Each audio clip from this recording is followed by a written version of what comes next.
Comment sauver sa relation de couple après les enfants? Madame a deux enfants en bas âge. Le premier a 4 ans en attente d'un diagnostic d'autisme. Le deuxième, il a 2 ans et demi, il est en pleine période d'opposition. Mais en plus de son travail de mère, madame a deux autres emplois. Elle est la gérante d'un business familial et en plus, elle est assistante sociale à temps partiel. Madame est mariée, mais chaque fois qu'elle essaie d'expliquer à monsieur à quel point elle est épuisée de gérer les enfants, de jongler avec les rendez-vous médicaux et scolaires, d'assurer la maison et de maintenir le commerce familial, monsieur se sent attaqué et ne semble pas comprendre l'ampleur de sa charge. Du coup, dans le meilleur des cas, monsieur se contente de dire à madame qu'il n'y peut rien si les enfants préfèrent passer du temps avec maman plutôt qu'avec papa. Et dans la plupart des cas, monsieur s'isole, esquive ses responsabilités ou alors il se met en colère et parfois même jusqu'à laisser des marques de coups sur leurs enfants pour qu'ils restent tranquilles. Du coup, madame est de plus en plus épuisée, elle se sent de plus en plus seule, incomprise et commence à perdre tout espoir pour son couple. Alors, elle prend son courage à deux mains, elle expose sa situation publiquement pour chercher du soutien et sur les milliers de conseils qu'elle a reçus, elle a eu 18% de bons conseils, 25% de super conseils et 57% de très mauvais conseils.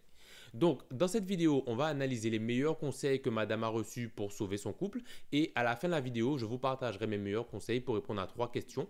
Comment passer de une dispute par jour à une dispute par semaine?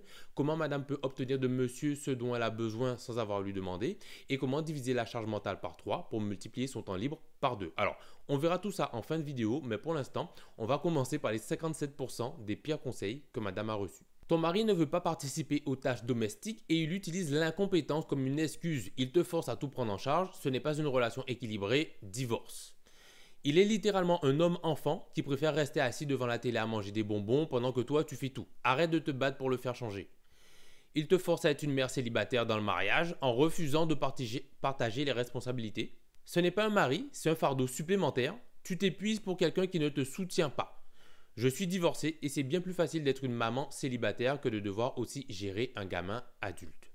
Alors, il y a des cas dans lesquels ces conseils peuvent être judicieux, notamment si le couple manque de soutien, en tout cas le manque de soutien est chronique dans le couple, sans possibilité de changement malgré les tentatives sérieuses. Si le conjoint il est vraiment genre en train de faire exprès de se montrer incompétent pour éviter les responsabilités. Ou alors, si dans les relations où le partenaire endosse le rôle de parent unique sans espoir de partage équitable des tâches. Donc, dans ces cas de figure-là, effectivement, ça va être des conseils judicieux, mais ça peut également être des conseils dangereux si on n'est pas dans ces situations-là. Si on est dans une situation où monsieur est simplement mal informé ou mal équipé, c'est-à-dire qu'il n'a pas les compétences ou les connaissances pour pouvoir s'engager pleinement dans ses responsabilités parentales.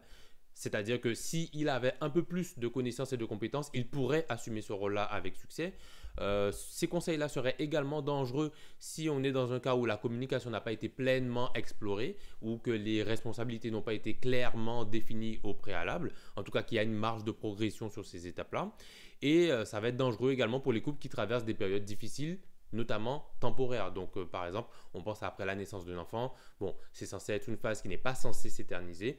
Donc, si on est dans ces cas de figure-là, les conseils qu'on a vus plus tôt, ce ne seraient pas forcément les meilleurs conseils. Alors maintenant, on a une toute autre catégorie de mauvais conseils qui ciblent un autre problème dans la situation. Donc, on a par exemple ton mari te fait douter de toi constamment, c'est de la manipulation. Il te retourne toujours la faute, il te fait croire que tu es le problème alors qu'il ne fait rien pour changer. Il te manipule pour que tu te sentes responsable de ses comportements. C'est une stratégie pour se dédouaner de ses responsabilités et éviter de faire sa part dans la maison. Il sait exactement ce qu'il fait. Il te laisse faire tout le travail et il se comporte comme la victime quand tu lui reproches son inaction. Si tu restes avec lui, il continuera à te faire sentir que c'est toi le problème. Il est temps que tu partes pour protéger ta santé mentale. Alors, ça peut être des conseils qui sont judicieux si vraiment on est en présence d'un abus mental ou émotionnel avéré, que voilà, c'est devenu clair que le partenaire il manipule consciemment pour éviter ses responsabilités, s'il y a des preuves de gaslighting répétées qui affectent profondément la santé mentale de madame. Dans des situations où il y a eu déjà des efforts répétés de communication, des efforts répétés de thérapie et que au bout d'un bon moment d'avoir essayé, ça n'a rien donné, effectivement, ces conseils vont pouvoir être judicieux. Par contre, ces conseils peuvent être dangereux si on ne se retrouve pas dans les situations précédentes et qu'au contraire, en fait, les difficultés de communication sont interprétées comme de la manipulation sans forcément avoir la preuve qu'il y a une réelle intention de nuire. Ça peut être dangereux quand en fait le partenaire il est confus. Peut-être que effectivement parfois il adopte des comportements qui sont qui sont un peu borderline, qui sont un peu manipulateurs, mais qu'il s'en rend pas forcément compte et que dès qu'il s'en rend compte, il se dit mince, en fait c'est pas du tout ce que je veux, je me suis mal exprimé, je suis désolé et qu'il cherche à mieux faire. Et donc dans des situations où des solutions comme la communication ou la thérapie pourraient améliorer les choses, les conseils qu'on a reçus précédemment, ils sont plutôt destructeurs que constructeurs. Maintenant, on a encore une autre catégorie de conseils qui favorise plutôt l'abandon de la relation plutôt que d'essayer d'arranger les choses. On a par exemple, après tout ce que tu as essayé, il est clair que ça ne changera jamais. Il est temps de partir. Être une mère célibataire, c'est bien plus simple qu'être mariée à quelqu'un qui refuse de partager la charge. Ton mari, c'est plus un poids mort qu'un soutien.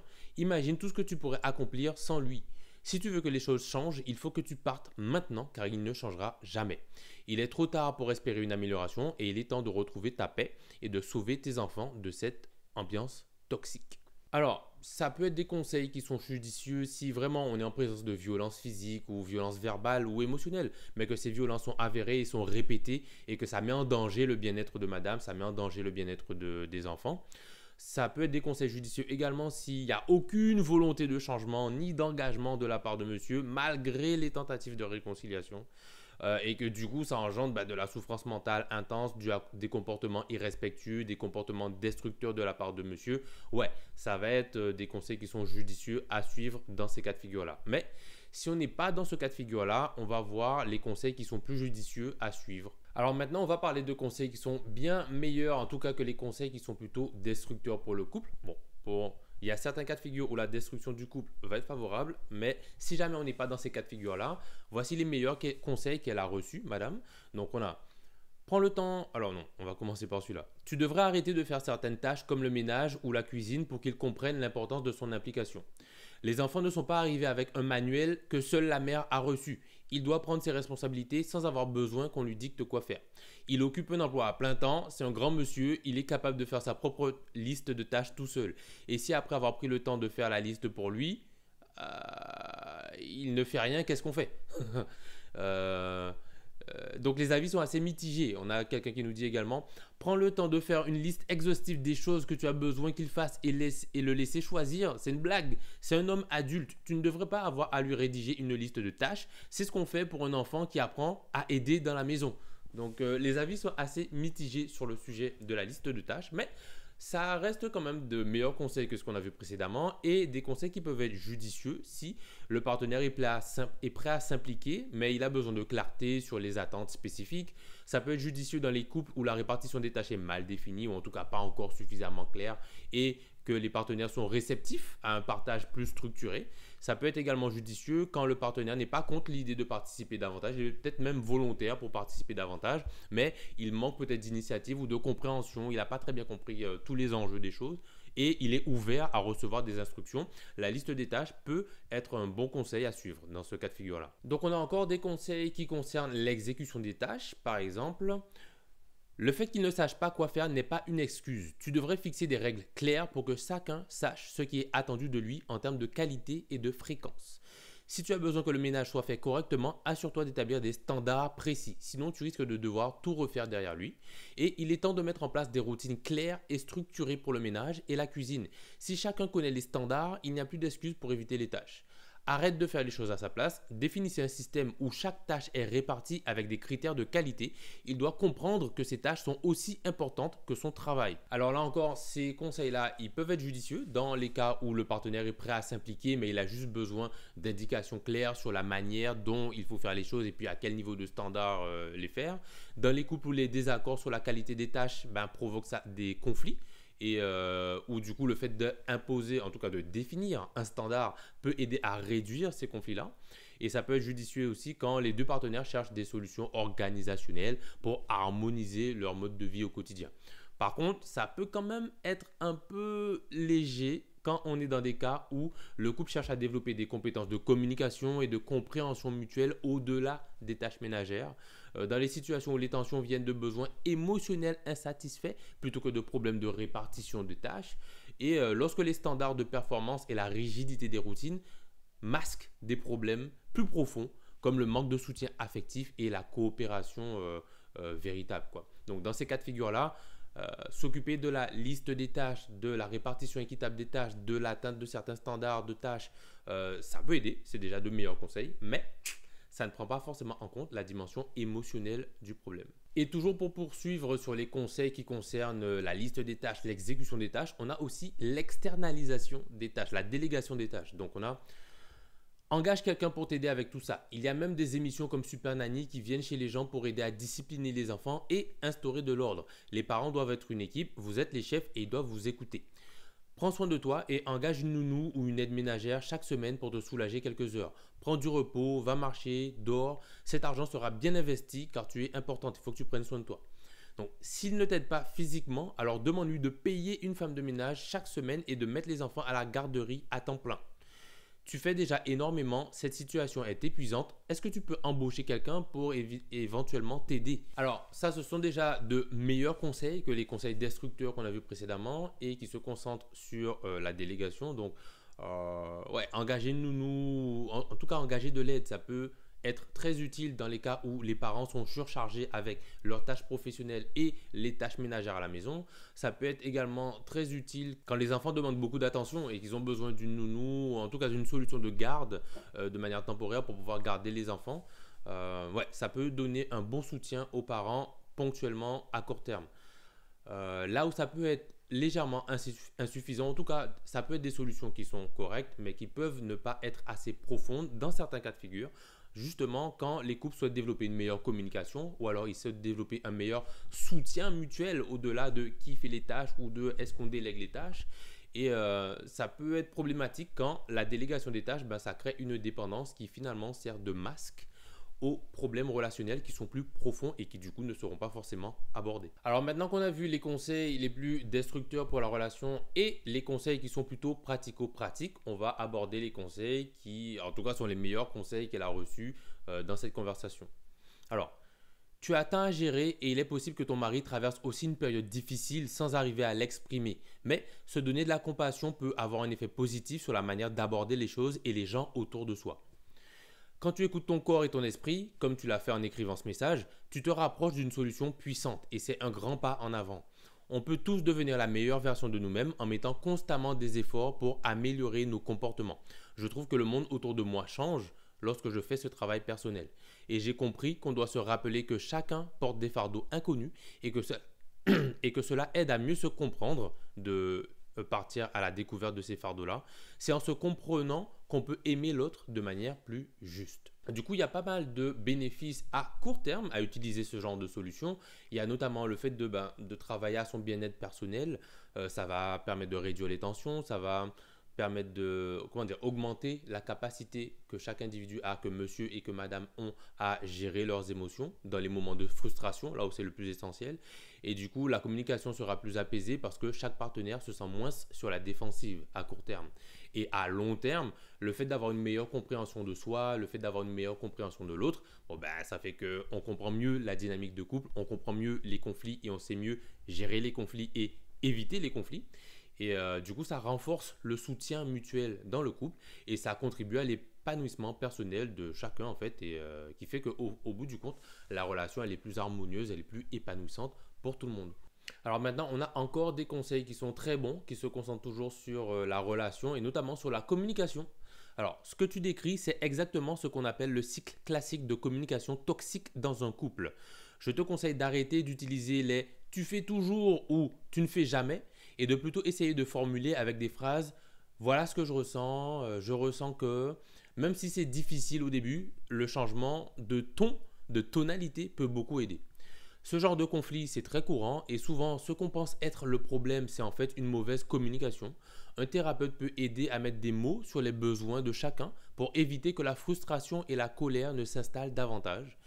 Je conseille fortement d'avoir une conversation directe et honnête en évitant les jugements. Par exemple, je suis épuisé et j'ai besoin de ton aide sur telle ou telle tâche. Cela permet d'éviter les malentendus. Et on a aussi les malentendus dans les relations viennent souvent de la façon dont on communique nos attentes. Si tu lui demandes de t'aider dans les tâches ménagères de manière constructive, il y a une meilleure chance qu'il réponde favorablement à tes demandes. Alors, il y a pas mal d'avantages à suivre ce genre de conseils, notamment à court terme. Il y a une réduction immédiate de la tension et des disputes parce que les conversations deviennent de moins en moins conflictuelles. Il y a une meilleure compréhension des attentes et des besoins de chacun, ce qui limite les malentendus, donc les disputes. Et on a un sentiment de respect accru entre les partenaires grâce à une communication qui est beaucoup plus bienveillante, qui est beaucoup plus empathique. Donc là, on arrive à se dire les choses sans qu'il y ait de colère, sans qu'il y ait de frustration, ou en tout cas en mitigeant cette colère, en acceptant cette colère et en ne la dirigeant pas frontalement envers la personne qu'on aime, quoi. Alors, il y a aussi des conséquences positives à long terme, c'est qu'au bout d'un moment, la communication saine et régulière, ça devient une habitude, ça renforce la communication émotionnelle dans le couple. On a une meilleure gestion des conflits à long terme parce que chaque partenaire se sent écouté et valorisé. Donc là, on n'est plus en train de considérer que c'est toi le problème. Non, c'est pas moi, c'est toi. On est plus en train de chercher ensemble des solutions communes au problème qu'on a tous les deux identifié comme étant le problème.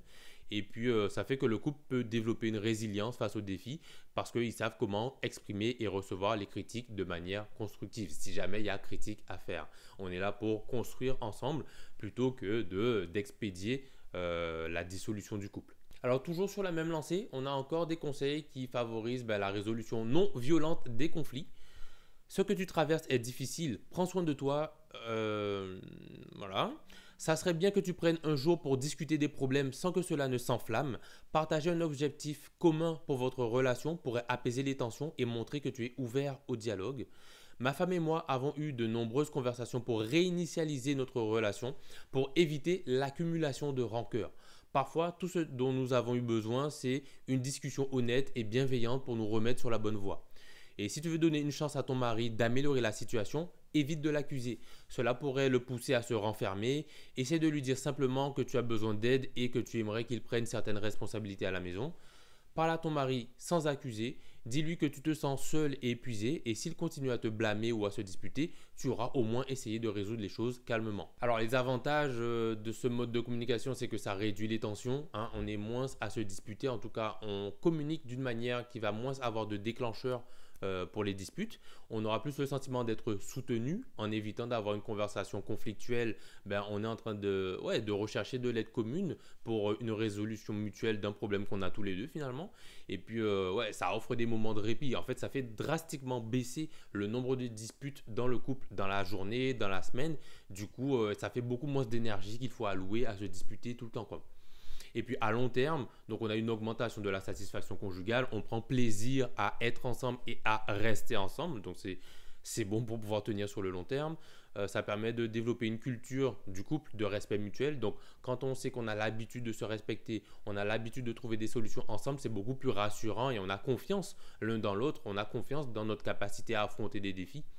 Et ça prévient l'épuisement. Parce que au-delà de savoir que, ok, les défis, on va pouvoir les affronter ensemble, on sait aussi qu'on ne va pas se retrouver dans des situations où on est complètement épuisé. On ne va pas laisser arriver des situations où on est complètement épuisé, où on est complètement frustré, on est complètement en colère. On ne va pas laisser ces situations-là s'éterniser parce qu'on sait qu'on va pouvoir les communiquer de manière facile à monsieur, à madame et qu'on va pouvoir chercher, mettre en place des solutions ensemble pour les problèmes qu'on rencontre tous les deux finalement. Alors du coup, si vous avez la même situation ou une situation similaire à celle de madame et que vous voulez savoir comment passer de une dispute par jour à une dispute par semaine, si vous voulez savoir comment obtenir de monsieur ce dont vous avez besoin sans avoir à lui demander constamment, si vous voulez savoir comment diviser la charge mentale par 3 et multiplier le temps libre par 2, alors j'ai synthétisé mes meilleurs conseils dans un petit document de une seule page. Bon allez, il y a plusieurs pages. Je l'ai synthétisé mes meilleurs conseils pour atteindre ces objectifs-là et vous pouvez le télécharger en cliquant sur le premier lien dans la description.